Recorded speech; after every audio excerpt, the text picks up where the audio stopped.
Hello everyone, welcome to my channel. So today we are going to learning about the colonialism. First we need to understand what is colonialism, right?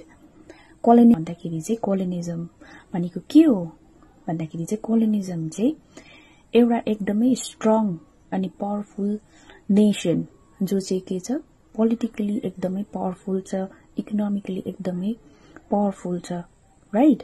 उनीहरुले चाहिँ के गर्ने अर्को कन्ट्रीलाई चाहिँ के गर्ने control गर्ने अनि एक्सप्लोइट गर्ने, राइट? त्यसलाई चाहिँ के भन्छ कोलोनिजम भन्छ।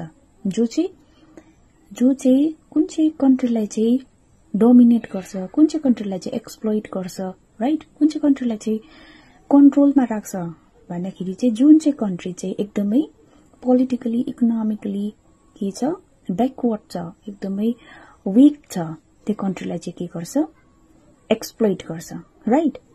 यो नै सिम्पल ल्याङ्ग्वेजमा भनौँ भन्दाखेरि चाहिँ कोलोनिजम भनेको त्यही हो, राइट? एन्ड अनि कोलोनिजमको ब्याकग्राउन्डलाई हामी यहाँनिर डिस्कस गर्नेछौँ। अनि इम्पोर्टेन्ट पर्सपेक्टिभ अन कोलोनिजम, तर म नेक्स्ट भिडियोमा आई विल डू यहाँनिर चाहिँ हामी ब्याकग्राउन्डलाई डिस्कस गर्नेछौँ। Okay, there are the two main phases. First चाहिँ के हो pre colonialism, right?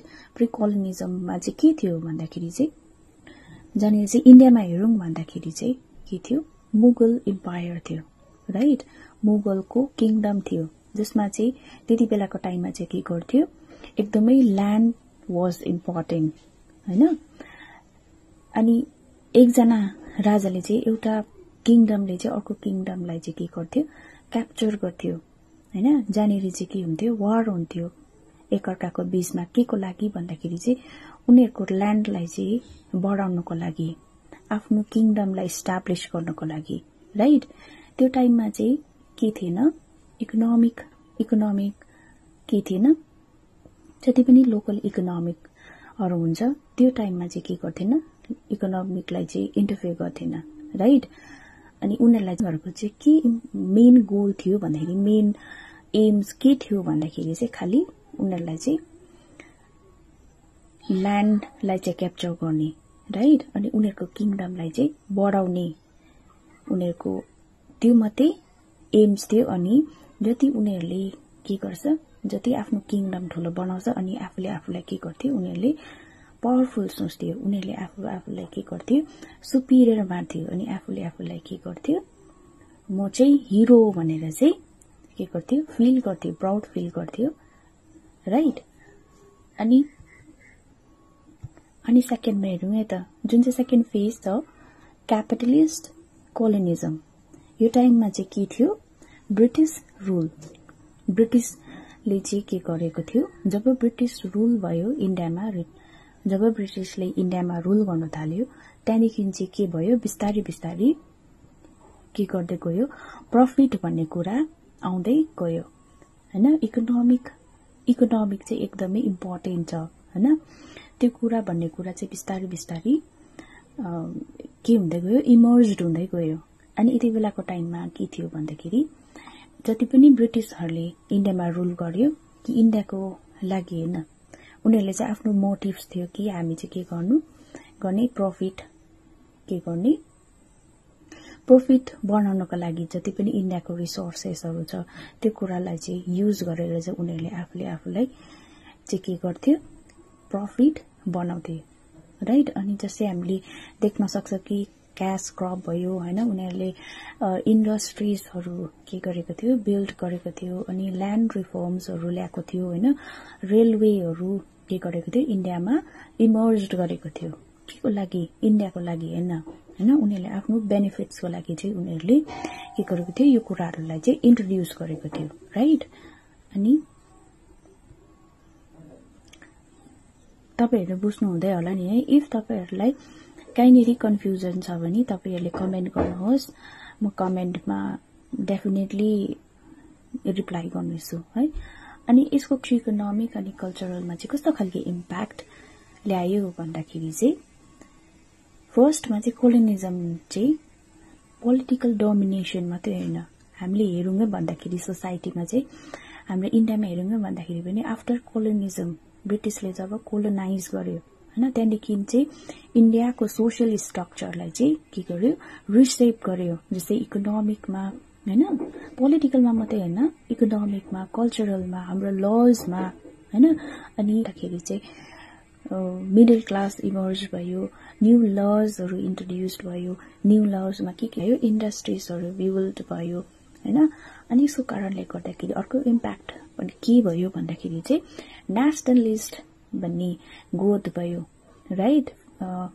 Feeling of nation भन्ने कुराहरू चाहिँ इन्डियाको जति पनि पिपल्सहरू छ उनीहरूको मनमा चाहिँ के भयो, फिलिङ भयो कि वी आर द इन्डियन हैन, हाम्रो आफ्नै नेसन बनाउनु पर्छ भन्ने कुरा चाहिँ उनीहरूको मनमा फिल हुन थाल्यो। त्यसै कारणले गर्दाखेरि के को कारणले गर्दाखेरि चाहिँ उनीहरूलाई यो फिल हुन थाल्यो भन्दाखेरि चाहिँ आफ्टर एजुकेसन पनि इन्ट्रोड्युस भएको थियो नि त हैन।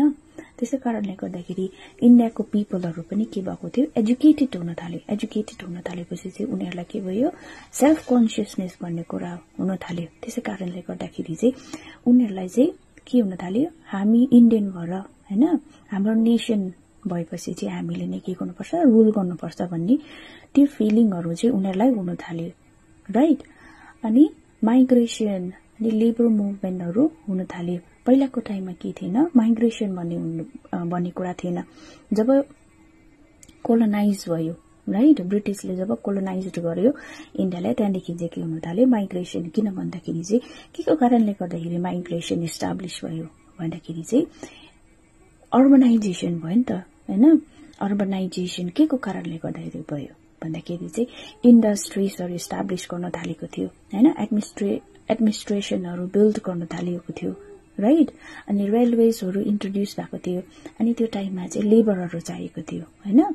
लेबरहरू चाहिँदाखेरि चाहिँ जति पनि रुरल एरियाको मान्छेहरू चाहिँ के गर्न थाल्यो, अर्बन एरियाजतिर मुभमेन्ट हुन थाल्यो। अनि यहाँको इन्डियाको पिपलहरू चाहिँ के गर्न थाल्यो, बाहिर हैन, इन्टरनेसनल माइग्रेसन हुन थाल्यो।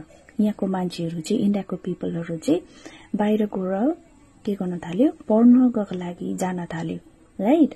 यो भन्नु खोजेको अनइन्टेन्डेड एन्ड अनइन्टेन्डेड चेन्जेस भनेको चाहिँ के हो भन्दाखेरि हामीले इन्टेन्डेड भनेको चाहिँ हामीले देख्ने कुराहरूमा के भयो, मिडल क्लास इमर्ज भयो, यो जति पनि मैले भनेको छु जस्तै न्यू लजहरू भयो, राइट। यो देख्ने कुरा। अनइन्टेन्डेड भनेको कुरा चाहिँ के हुन थाल्यो, एजुकेसन पाएपछि चाहिँ मान्छेकोमा चाहिँ वी फिलिङ भन्ने कुरा भयो हैन, वी आर द इन्डियन। अनि हामी इन्डियन भएपछि चाहिँ हामीले के गर्नुपर्छ, हामी चाहिँ एकजुटता भएर चाहिँ आफ्नो देशको लागि चाहिँ के गर्नुपर्छ, अगाडि बढ्नुपर्छ, राइट। अनि आफ्नै नेसन चाहिँ हामीले बिल्ड गर्नुपर्छ भन्ने त्यो कुरा फिलिङहरू हुन थाल्यो, राइट। यो भन्नु खोजेको। अनि मैले यहीँनिर डिस्कस गरेको छु middle class, okay, emergence of middle class. अनि यहाँनिर चाहिँ के भयो, वेस्टर्न एजुकेसन इमर्ज भएको थियो इन्डियामा, राइट। यहाँनिर चाहिँ मैले प्रपरली एक्सप्लेन गरेको छु, तपाईहरुले हेर्न सक्नुहुन्छ। Number 1. Western education and new administrative jobs lead to the rise of an educated Indian class. I have already discussed. तर तपाईहरुले यो पोइन्टहरु हेर्नुहोस् ताकि अझै क्लियर हुनेछ, right? Number 2, this class became crucial in spreading nationalist ideas in social reforms, right?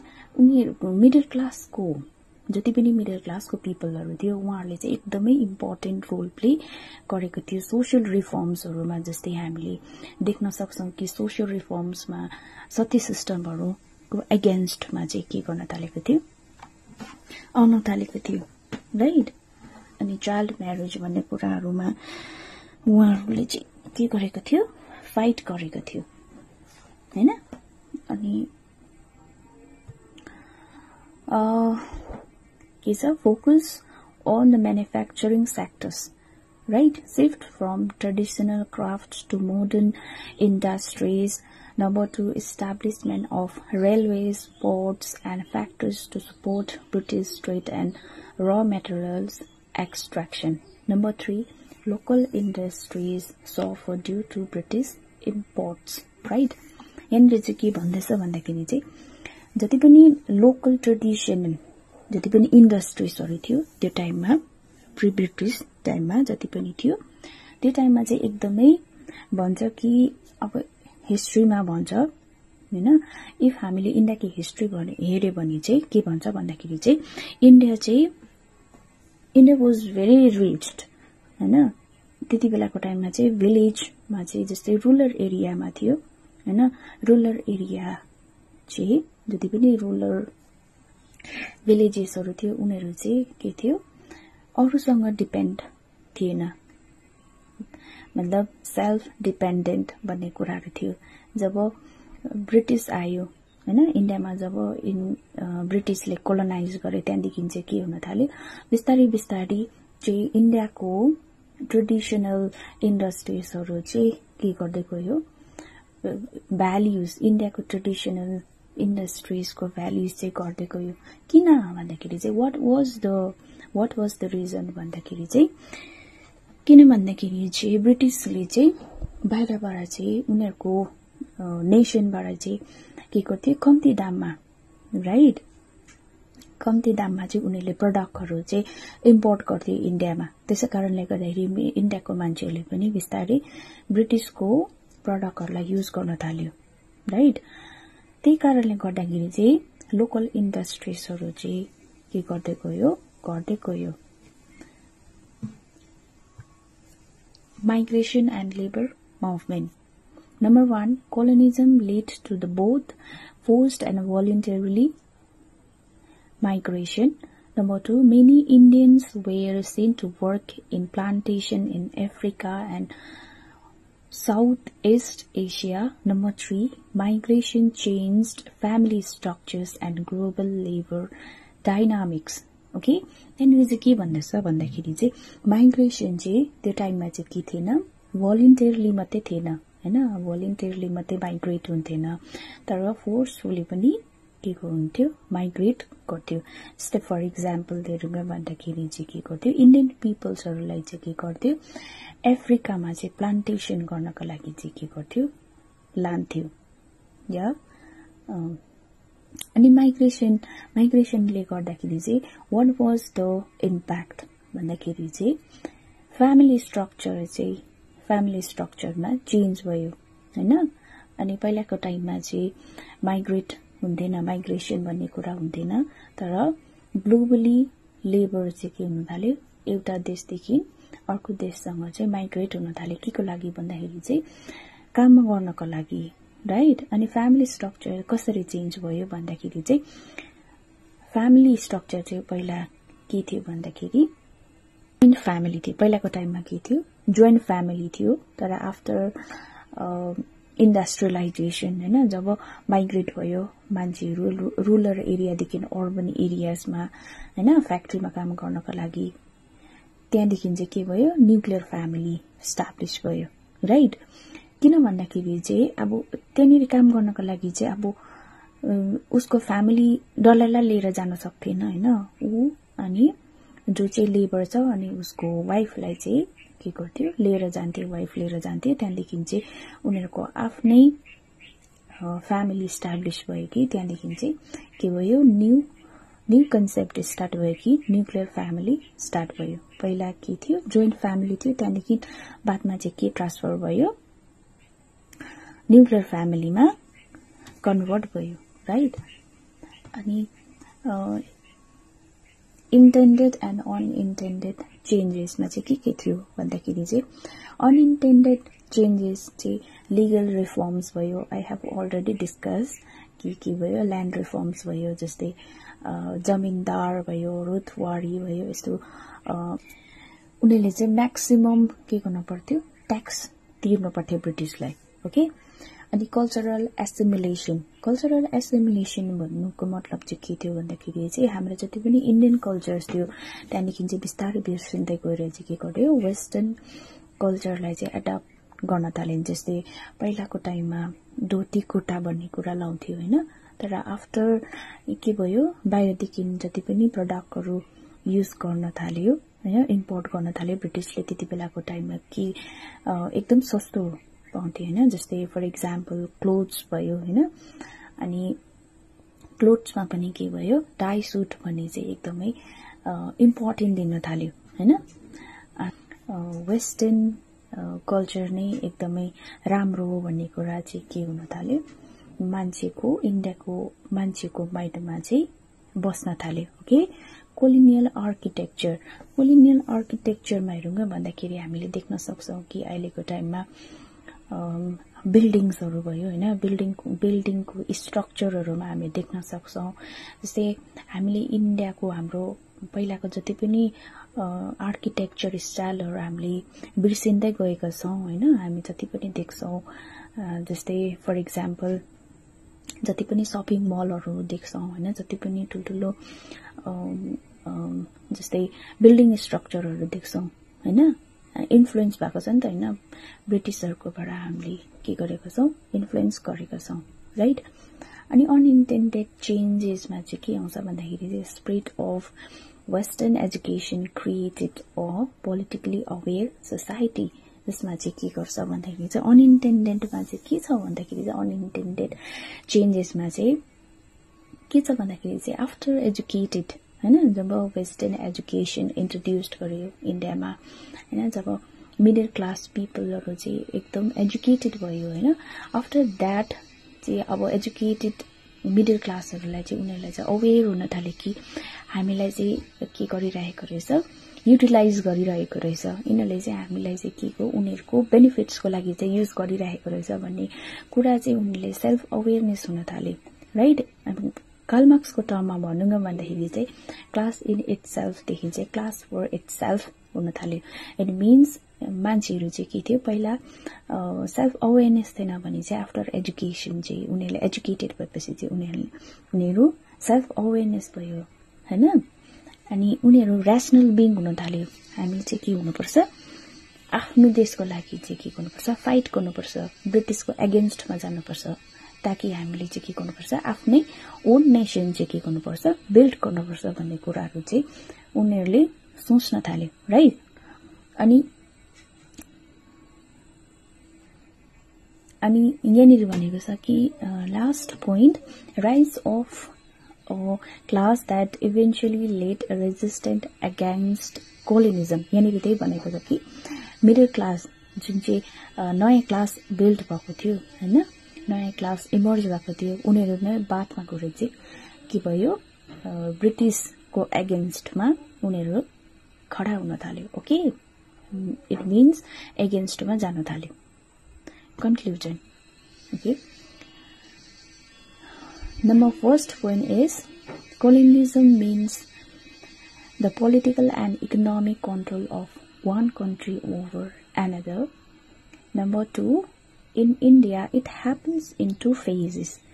Pre-capitalist phases, focuses on tributes and political control. And second, capitalist phase. Second phase, duita phase the pre-capitalist and second case capitalist phase. Capitalist phase main aims was profit through resources exploitation, right?